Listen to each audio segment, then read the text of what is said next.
Bewenners onder Zeemunnik in Haas vonden het aanronde weekend een bijzondere verrassing onder een blompad in de tuin. Daar zit een eind met maar liefst Santje en Lietse piekjes.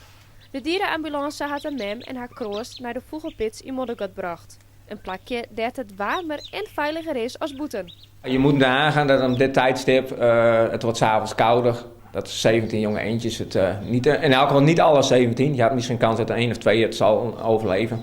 Maar ja, de overlevingskans is met deze temperaturen gewoon heel klein. Buiten dat het natuurlijk heel koud is, heb je natuurlijk ook de reigers, de snoek. Die zoeken natuurlijk ook allemaal naar eten. Nou, je zit natuurlijk in de periode op het moment van vogelgriep.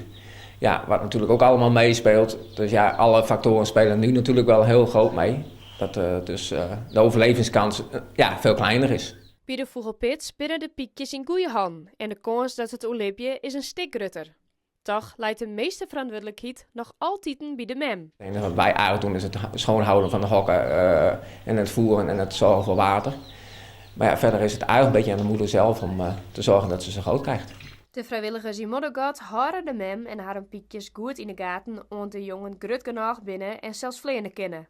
De piekjes blijven daarom nog zo'n 2 maanden bij de opvang. Het is de bedoeling dat ze dan weer in de natuur uitzet worden. De mensen waar ze wegkomen uit Harlingen hebben gevraagd of eventueel de moeder daar weer terug mocht.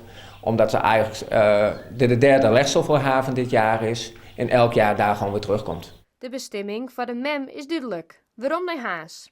Maar waar de piekjes oer een skof gepleerd worden, blijft nog even een verrassing. Ik weet nu nog niet helemaal de situatie hoe de moeder zit. Kijk, kan zijn, en de kleine blijven sowieso niet bij de ouders. Dat het wel één moeder terugzetten, maar het kan zijn dat de omgeving het toelaat. Dat we zeggen, we laten alles daar weer op dezelfde plek vrij. Waardoor het bij elkaar blijft en dan zelf een weg kan gaan kiezen.